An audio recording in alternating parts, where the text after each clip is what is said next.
ஒரு இறுக்கமான சூழ்நிலைக்கு ஆளாயிட்டேன். இதில் நான் நிறைய சொல்லணுன்னா நான் இதை பற்றி பேசணுன்னா நான் மணிக்கணக்கில் பேச வேண்டிய ஒரு கட்டாயத்துக்கு ஆளாவேன்.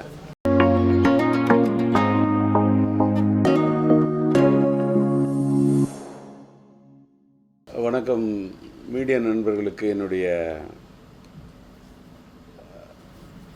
மாலை வணக்கம்.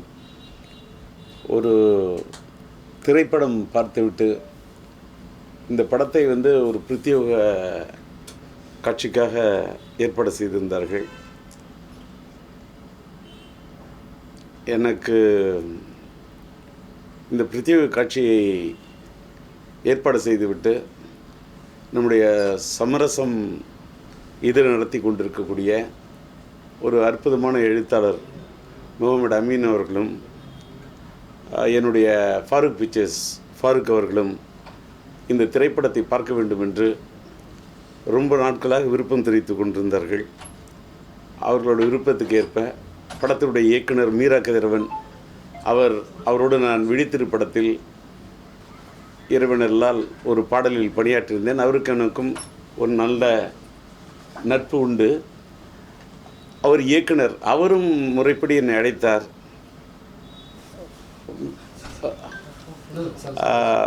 மீரா கதிரவனுக்கு என்னுடைய என்னுடைய வாழ்த்துக்களை தெரிவித்துக் கொள்கின்றேன். அவர் மேலே எனக்கு பெரிய மரியாதை உண்டு. அவருடைய 2 படைப்புகளுமே, அது முதல் படைப்பிலேயே அவருடைய முத்திரையை பதித்தவர். விழித்திரு அது ஒரு வேறு கோணத்தில் அவர் எடுத்திருந்தார். ஆனால் என்னை பொறுத்தவரையில் இந்த படைப்பு அவருடைய வாழ்க்கையிலே ஒரு இதை நான் வார்த்தைக்காக சொல்ல ஒரு பெரிய முத்திரை. என்னோடய முகத்தை நீங்கள் பார்த்தீங்கன்னா தெரியும். நான் போய் படம் பார்த்துட்டு ஒரு இறுக்கமான சூழ்நிலைக்கு ஆளாயிட்டேன். முகத்தை போய் நான் நல்லா கழுவிக்கிட்டு தான் வந்தேன். இது வார்த்தைக்காக இல்லை. ஏன்னா ஒரு படத்தை முடிச்சு விட்டு நான் ஒரு கண்ணீர் மல்கதான் ஒரு கண்ணீர் கடலில் மிதந்து விட்டு அதற்கு பிறகு தான் நான் வந்தேன். சில படம் மட்டும்தான் சில பேர் ரொம்ப பாதிக்கும். இப்போ உதாரணத்துக்கு என்னை பொறுத்தவரையில் நான் என்னை பற்றி சொல்லக்கூடாது. என்னோடய முதல் படம் ஒருதலை ராகம் படமே ஒரு படம் பார்த்தா ஒரு படம் முடிஞ்ச உடனே ஒரு பெரிய தாக்கத்தை ஏற்படுத்தும். அதே மாதிரி பல படங்கள் இருக்கும்.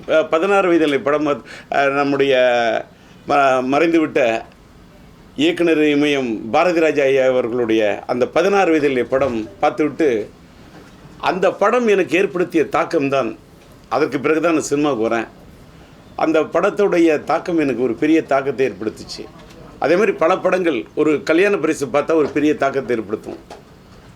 தேவதாஸ் பார்த்தாக்கா ஒரு பெரிய தாக்கத்தை ஏற்படுத்தும். ஒரு வசந்த மாளிகை படம் பார்த்தா அது ஒரு பெரிய தாக்கத்தை ஏற்படுத்தும். அது மாதிரி இந்த படம் ஒரு பெரிய தாக்கத்தை ஏற்படுத்தியது. இதில் நான் நிறைய சொல்லணுன்னா ரொம்ப வெளிப்படையாக சொல்லணும்னு சொன்னால் நான் இதை பற்றி பேசணுன்னா நான் மணிக்கணக்கில் பேச வேண்டிய ஒரு கட்டாயத்துக்கு ஆளாவேன். எதை பற்றி சொல்கிறதுன்னு எனக்கு தெரியல. என்னன்னு கேட்டாக்கா, இது முதல்ல நம்பர் 1 இதோட இந்த கதை களம். ஒவ்வொரு படத்துக்கு ஒரு கதை களம் இருக்கும். இந்த படத்துடைய கதை களத்தை எடுத்துக்கொண்ட விதம் இருக்குல்ல, ரொம்ப அற்புதம். இதில் நடித்தவங்களை சொல்கிறதா, நட்சத்திரங்களை பற்றி சொல்கிறதா, இந்த படத்தை இயக்கிய இயக்குனர் ஒவ்வொரு ஃப்ரேம்லேயும் அவங்க எந்த அளவுக்கு உடைத்திருக்கிறார் என்பது தெரியுது. படத்தை முடிச்சுட்டு பார்க்குறேன், ஃபைனலில் அந்த கிரெடிட் கார்டு போடுறாங்க, யார் யார் பணியாற்றுறாங்கன்னு. இத்தனை உழைப்பாளிகள் இதில் உழைச்சிருக்காங்களான்னு பார்க்கும்போது அது நிச்சயமாக உழைத்திருக்க முடியும். ஏன்னு கேட்டாக்கா, ஒரு கைத்தறி நெசவு கொண்ட கடையநல்லூர் எனக்கு தெரிந்த பகுதி. கடையநல்லூர்லேருந்து மறைந்து விட்ட இயக்குனர் காஜா என்னுடைய நண்பர். அவர் அந்த ஊரில் வாழ்ந்தவர். அவரை அந்த ஊரை பற்றி நான் கேள்விப்பட்டிருக்கின்றேன். பல நண்பர்களோடு கடையநல்லூர் இந்த நண்பர்கள் என்னோடு பயணித்திருக்கிறார்கள். மீரா கதிரவனை என்னோடு பயணித்திருக்கிறார். ஆனால் அப்படிப்பட்ட மீரா கதிரவன் தந்த கடையநல்லூரில் போய் படம் எடுத்தாரா இல்லை வாழ்ந்து விட்டு வந்திருக்கிறாரோ தெரியல. இப்படி வந்து ஒரு வாழ்வியலை வந்து படம் பிடித்து காட்டக்கூடிய ஒரு இயக்குனர் தமிழ் திரையுலகத்தில் இருப்பது இந்திய திரையுலகத்துக்கே ஒரு பெருமை சேர்க்கக்கூடிய ஒரு இயக்குனராக அந்த படைப்பை படைத்திருக்கிறார். அதாவது நிறைய பேசணுன்னா பேசிக்கிட்டே இருக்கலாம். அதற்கு அந்த கதை களத்தை, அதாவது இந்த கைத்தறி நெசவு என்பது இன்றைக்கி வந்து ஒரு விசைத்தறி வந்த பிறகு கைத்தறி நெசவு என்பது அந்த மக்கள் நசிந்து விட்டார்கள்.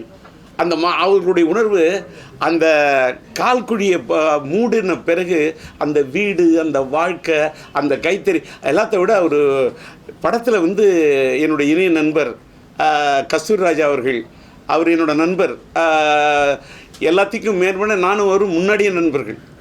அது வந்து அவர் என்னோட ஒரு ஒரு ஒரு கட்டத்தில் பணியாற்றியிருக்கிறாரு. அவரும் நானும் ஒன்றா பயணிச்சிருக்கோம். அதனால் இந்த படத்தில் அந்த கதாபாத்திரத்தில் யூசுப் கதாபாத்திரம் என்று நினைக்கின்றேன். அந்த பேர் அப்படியே அவர் யூசுஃபாகவே வாழ்ந்திருக்கார். அப்படி இந்த கை தண்ணி வந்து கையை கழுவிட்டு அந்த உதறதா இருக்கட்டும், அந்த துண்டு எடுத்து உதறதா இருக்கட்டும், அப்படியே அந்த பையனை இது பண்ணணும் நடைத்தளர்ந்து அந்த அந்த பையன் கதாநாயகன் ஈசான்னு நினைக்கிறான். அவன் நடிக்கவே இல்லை. அந்த பையன் அவன் அந்த கதாபாத்திரத்தில் வாழ்ந்திருக்கான். அது அந்த உடம்பை வந்து குறைச்சி ஃபர்ஸ்ட் ஹாஃபில் வந்து ஒரு அந்த யூத்தாக இருக்கக்கூடிய மேட்ரு முடிச்சுட்டு அந்த செகண்ட் ஹாஃபில் அந்த பையன் அந்த தாடி கிடிலாம் வளர்த்துட்டு அப்படியே அந்த பயணம் போயிட்டு வந்த பிறகு வாழ்க்கையில் அத்தனை துயரத்தை பயணத்தை சந்திச்சாரான். அந்த சஃபர், அந்த சஃபரால் அவனோட வாழ்க்கையில் சந்தித்த சஃபர் என்று சொன்னால் ஆங்கிலத்தில் அந்த துன்பம் துயரத்தை தான் தாங்கினானா.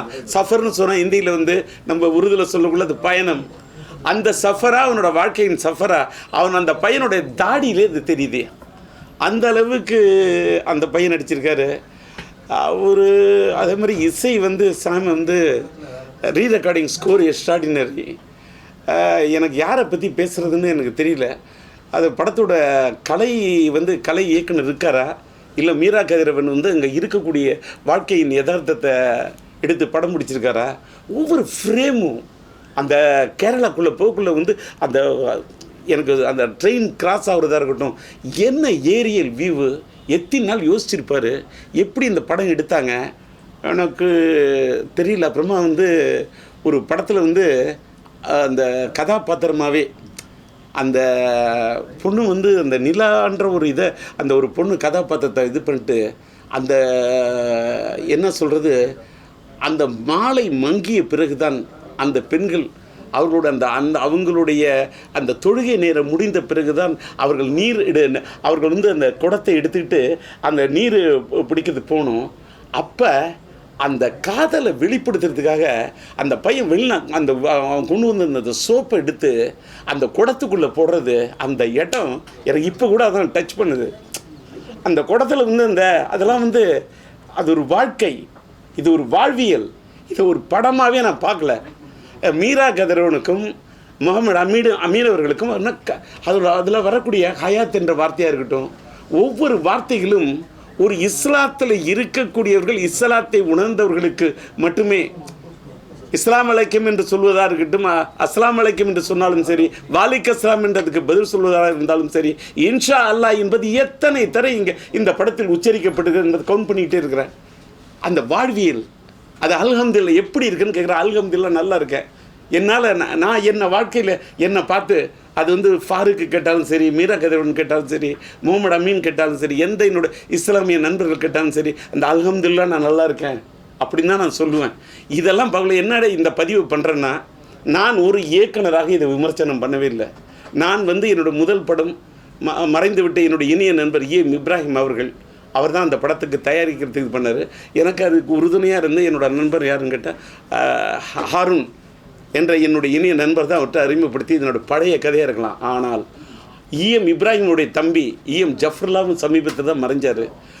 இப்ராஹிமுடைய என்னுடைய நண்பர் அதே மாதிரி புகாரியும் மறைந்தார். நான் என்னன்னா மயிலாடுதுறையில் அந்த வடகரையில் என்னை வந்து இந்த சினிமா இந்த கரைக்கு சினிமாங்கிற இந்த கரைக்கு கொண்டாந்து விட்ட ஊரே வடகரை தான். வடகரை ஒரு முஸ்லீம் இடம், இஸ்லாமிய சகோதரர்களுக்கு இடம். அந்த வடகரை பக்கத்திலே அரங்குக்குடி, அது என் ஊரை சுற்றி நீடூர், அதை சுற்றி இறந்தங்குடி, அதை சுற்றி கிளியனூர் அப்படின்னு பார்த்தீங்கன்னா எல்லா ஊரும் நான் எடுத்துக்கிட்டு சாத்தனூர், நான் ஒரு 100 ஊர் சொல்லுவேன். எனக்கு நேரம் பார்த்தது. நான் வாழ்ந்ததே பல இஸ்லாமிய சகோதரர்களோடு. அவர்களோட வாழ்வியலோடே நாம் கலந்து வாழ்ந்த எனக்கு இந்த படத்தை பார்க்கும்போது அதில் நடித்த அந்த கதாநாயகி கதாபாத்திரம் ஃபர்ஸ்ட் ஹாஃபில் வந்து அந்த கதாநாயகியாக இருக்கட்டும், அந்த செகண்ட் ஹாஃபில் வந்து அந்த கதாநாயகியாக இருக்கட்டும், அந்த கதாபாத்திரங்கள்லாம் சினிமாத்தனம் இல்லாமல் எடுக்கப்பட்ட ஒரு படம் சார். ரொம்ப என்ன சொல்கிற, சினிமாத்தனம் என்பது அறவே இல்லாமல், நாங்கள் ஒருதலை ராகம் எடுக்கக்குள்ள சினிமாத்தனம் இல்லாமலே அந்த ட்ரெயின் அப்படி இருக்கணும், அந்த காலேஜ் அப்படி தான் இருக்கணும் அப்படின்னு அந்த சினிமாத்தனத்தை அறவே, அந்த ஜூனியர் ஆர்டிஸ்ட் கூட சென்னையிலேருந்து வந்துட்டால் சினிமாத்தனம் தெரிஞ்சிடும்னு நான் அதை அவாய்ட் பண்ணி படம் எடுத்தவன். கடையநல்லூரில் வந்து அது இன்னொன்று, ஒரு ஃப்ரேமில் 2 பேர் உட்காந்து பேசுகிறாங்க, ஜன்னல் வழியாக பார்க்குறேன், பின்னாடி அந்த அட்மாஸ்ஃபியரில் இருக்கக்கூடியவங்க போகிறவங்க, அந்த முக்காடு அணிந்த மக்களும் அந்த நல்ல நரைத்த தாடியோடு அந்த இஸ்லாமிய சகோதரர்களையும், அப்புறமா அவர்கள் வந்து அந்த அந்த சங்கங்களில் உட்காந்து இளைஞர்கள் பாடும்போது அந்த சங்கத்தில் இந்த பாட்டு எடுத்திருக்காங்க. அந்த பாட்டை பாடக்கூடிய அந்த இது வரும்ல, இது ஒரு தமிழ் சினிமாவில் இதை மாதிரி யாருமே இது வரைக்கும் ட்ரை பண்ணாத ஒரு படம் சார். இதற்கு மேலே என்னால் வந்து அதிகம் பேச முடியல. படத்தோட வசனம், அதாவது அந்த இஸ்லாமிய சகோதரர்கள் டே டு டே லைஃப்பில் எதெல்லாம் பயன்படுத்துவாங்களோ அதில் அந்த வாழ்வியலை இவர் மறைந்த போயிட்ட, நானே வந்து அவங்க வீட்டு இஸ்லாமிய சகோதரர்கள் வீட்டு திருமணத்தில் அத்தனை திருமணங்களில் கலந்துருக்கேன். அவங்களோட முன்ன பல பேரோட மறைவுக்கும் போயிருக்கேன். இப்போல்லாம் யார் மறைந்தாலும் நான் போகிறதே இல்லை. ஏன்னு கேட்டால், நான் என்னன்னு கேட்டால் இந்த பதிவுன்னா, எனக்கு உடம்பு சரியில்லாததுக்கப்புறம் நான் ரொம்ப எமோஷ்னல் டைப்பு, ரொம்ப உணர்ச்சி வசப்படுவேன். இப்போ நான் இதை யாரோட மறைவையும் போய் பார்க்குறதே கிடையாது. இப்போ கூட எனக்கு ஒரு மாதிரியாக இதான படத்தில் தான் நண்பர் கஸ்தூரி ராஜா மறைஞ்சிட்டார். அவர் மூத்தான பிறகு அந்த அடக்கல் செய்யக்கூடிய அந்த காட்சி வந்து என்னை ரொம்ப நெருடுச்சு. அதோட ப்ரெசன்டேஷன் அது சினிமா மாதிரியே தெரியல. அது என்ன ரொம்ப நெருடிச்சு. நான் வந்து அது ரொம்ப பாருங்கள், ரொம்ப எமோஷனல் ஆகிறேன். அதனால தான் நான் சொல்கிறேன், பச்சையாக சொல்கிறேன். இப்போல்லாம் யாராவது மறைஞ்சிட்டாங்கன்னா அந்த மறைவுக்கு போய் என்னால் என்னுடைய துக்கத்தை கூட வெளிப்படுத்த இயலவில்லை. நான் என்ன பண்ணுறேன், அதனால தான் ஒரு எழுத்து வடிவில், என்னோடய குரல் வடிவில், என்னுடைய இரங்கலில் தெரிவிச்சுக்கிறேன். புரிஞ்சுப்பீங்கன்னு நினைக்கிறேன். அந்த அளவுக்கு அந்த கஸ்தூரி ராஜாவோட மறைவு படத்தில் வந்து அதேமாதிரி எண்டில் பாருங்கள் ஒரு பெரிய தாக்கம். அந்த பொண்ணு வந்து விவாகரத்து பெற்றுட்டேன் அப்படின்னு சொல்கிறது ரொம்ப ரொம்ப ஒரு பாரத்தை கொடுக்குது, ரொம்ப ஒரு துயரத்தை கொடுக்குது. ஒரு சினிமா தனம் இல்லாத படம் சார். இதற்கு மேலே வந்து அதில் வந்து அந்த பையன் கதாநாயகன் வந்து ஃபர்ஸ்ட் ஹாஃபில் அந்த பையன் வந்து அந்த பொண்ணு, நான் அந்த வீட்டுக்கு திருட போனேன்னு சொல்லிட்டு அடி வாங்குறான். அவன் திருட போனது பணத்தை இல்லை சார், அந்த பொண்ணோட மனத்தை திருடிட்டு. ஆனால் நான் பணத்தை திருட போனேன்னு சொல்லிட்டு அந்த அபராத தொகை 1000க்கு அடி வாங்குறான் பாருங்கள். ஒவ்வொரு சவுக்கடியும் இதுதான் இந்த காதலுக்கு இந்த உலகம் கொடுக்கக்கூடிய நெருக்கடி. இது இஸ்லாமிய சகோதரர்கள் இந்த படத்தை பார்க்கும்போது அவர்கள் மனமுருகி அவர்கள் ஒன்றி பார்ப்பார்கள் என்பதை விட, இதயம் இருக்கக்கூடியவர்கள், மனம் படைத்தவர்கள், மதத்துக்கெல்லாம் அப்பாற்பட்டு மத நல்லிணக்கத்தோடு சொன்ன காதல் மனம் படைத்தவர்கள் இந்த படத்தை, உண்மையான காதலை நேசிப்பவர்கள் இந்த காலத்திலும் இருந்தால், ஒருதலை ராகத்தில் இருந்து வந்த இந்த ராஜேந்தர், உயிரோடு எடுத்த இந்த ராஜேந்தர், மைதிலி என்னை காதலை எடுத்த இந்த ராஜேந்தர், கிளிஞ்சல்களுக்கு இசையமைத்த இந்த ராஜேந்தர், பூக்களை பறிக்காதல் படத்துக்கு இசையமைத்த இந்த ராஜேந்தர், காதல் அழிவதில்லை என்று படம் எடுத்த இந்த ராஜேந்தர், சொன்னால் தான் காதலா என்று படம் எடுத்த இந்த ராஜேந்தர், இந்த காலத்திலும் கலக்கல் காதல்டா என்று காதலை பற்றியே படம் எடுக்க வேண்டும் என்று துடிக்கக்கூடிய இந்த ராஜேந்தர், காதல் நெஞ்சங்கள் இந்த தமிழ்நாட்டில் மட்டுமல்ல, இந்த மண்ணை கடந்து, அது என்னோட நண்பர்கள் பல பேர் வளைகுடா நாட்டில் இருக்கலாம், இந்த மண்ணை பிரிஞ்சிட்டு, நான் தான் காதலிச்ச பெண்ணை பிரிஞ்சிட்டு வளைகுடா நாட்டுக்கு மட்டுமல்ல உலகத்தில் எங்கெங்கோ தன் குடும்பத்துக்காக தன்னுடைய காதலை எல்லாம் புதைத்து விட்டு எமோஷனல் ஆகிறேன். அந்த மண்ணை விட்டு போயிட்டு இது பண்ணக்கூடிய அந்த இளைஞர்களுக்கெல்லாம் இந்த படம் பார்த்தாங்கன்னா ரொம்ப கனெக்ட் ஆவாங்க. என்னோடய நண்பர்கள் நிறைய பேர் தன்னுடைய காதலை தொலைச்சிட்டு தன்னுடைய குடும்பத்துக்காக வெளிநாட்டில் போய் வாழக்கூடிய அவங்களுக்கெல்லாம் இந்த பதிவை கூட அவங்கெல்லாம் பார்த்தாங்கன்னா, இந்த படம் பார்த்தாங்கன்னா அவங்களுக்கெல்லாம் ஒரு பெரிய பாதிப்பை ஏற்படுத்தும். அது மட்டும் இல்லை, காதலிக்கக்கூடிய காதல் நெஞ்சம் படைத்தவனுக்கெல்லாம் இந்த படம் ஒரு பெரிய பாதிப்பு ஏற்படுத்தும்.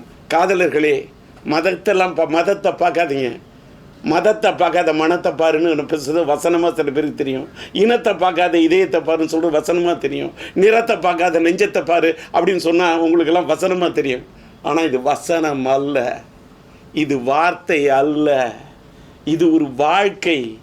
என்னுடைய யதார்த்த வாழ்க்கைக்கு இந்த சம்மந்தப்பட்ட படத்தை என்னை பார்க்குறதுக்கு அழைத்த உண்மையிலே இதுக்கு பாராட்டன்னு நான் முதல்ல யோசித்தேன். ஹபீபின்னு இந்த தலைப்பை பார்க்கக்குள்ளே எனக்கு ஒரு நெருடிச்சு. நான் இந்த படம் பார்த்தா கொஞ்சம் நான் ஒரு படம் பார்த்தா ஒருத்தன் சந்தோஷப்படுவான், ஆனந்தப்படுவான். என்னோடய கண்ணீர் இது ஆனந்த கண்ணீர். இதே மாதிரி படைப்பை ஒரு தமிழ் இயக்குனர் எடுத்திருக்கிறார். அதுவும் அப்படிப்பட்ட அந்த இயக்குனர் என்னோடு பயணித்தவர். அவரோடு ஒரு படத்தில் நான் பணியாற்றி ஒரு பாட்டில் தானே கூட நான் பல நாள் அவரோட விவாதித்திருக்கேன். அப்படிப்பட்ட மீரா கதிரவனோடு, ஒரு வேளை கதிரவன் என்று சொன்னாலே அது ஒரு வெளிச்சம். கதிரவன் என்று சொன்னாலும் சரி, அது சூரியன் என்று சொன்னாலும் சரி, எனக்கு கதிரவனுக்கும் சூரியனுக்கும் எனக்கு ஒரு தொடர்பு உள்ள ஒரு ஆளாக இருக்கிறதுனால தெரியல. மீரா கதிரவன் ஒரு மீளா ஒரு படத்தை பார்த்துட்டு படம் என்னை துக்கப்படுத்திருச்சு, ஆனாலும் ஆனந்தப்படுத்திருச்சு. இப்படிப்பட்ட ஒரு படத்தை தமிழ்நாட்டில் அது ப்ரொடியூஸ் பண்ண இந்த ரோமியோ பிக்சர்ஸ், அதுக்கப்புறமா இந்த நேசம் என்டர்டைன்மெண்ட் நினைக்கிறேன், இன்னொன்று ஜிகே பிரதர்ஸ் பாட்டை, அந்த 3 தயாரிப்பாளருக்கு ஒரு பாட்டு ரொம்ப பெரிய பாராட்டு. ஏன்னா இப்படிலாம் ஒரு படம் எடுக்கிறதுக்கும் தயாரிப்பாளர் இருக்கிறாங்கன்னு சொல்லக்குள்ள எனக்கு இப்போ இன்னும் ரொம்ப சினிமா எடுக்கணும்னு ரொம்ப ஆசை வந்துருச்சு. எனக்கு இன்றைக்கி நான் எடுத்து ஒருதலை ராகம், நான் இன்றைக்கி ஹபீபி பார்த்த பிறகு படம் எடுக்கணும்னு எனக்கு மனசில் ஏற்பட்டுடுச்சு ஒரு தனியாக தாகம். நீங்கள் இந்த படத்துக்கு நீங்கள் எல்லாம் நானும் ஒரு மீடியாவில் இன்றைக்கி டிஆர் டாக்கீஸ்ன்ற ஒரு சின்ன யூடியூப் சேனல் தான் நடத்துகிறேன். இந்த இதுக்கு பதிவு பண்ண வந்தக்கூடிய அத்தனை மீடியா நண்பர்களுக்கும் இதை போன்ற படங்களை தயவு செய்து ஒரு பட்ஜெட்டை பார்க்காதீங்க, சப்ஜெக்டை பாருங்கள். இப்படிப்பட்ட படங்களை நீங்கள் ஆதரவு கொடுக்க வேண்டும் என்று கேட்டு நன்றி, வணக்கம்.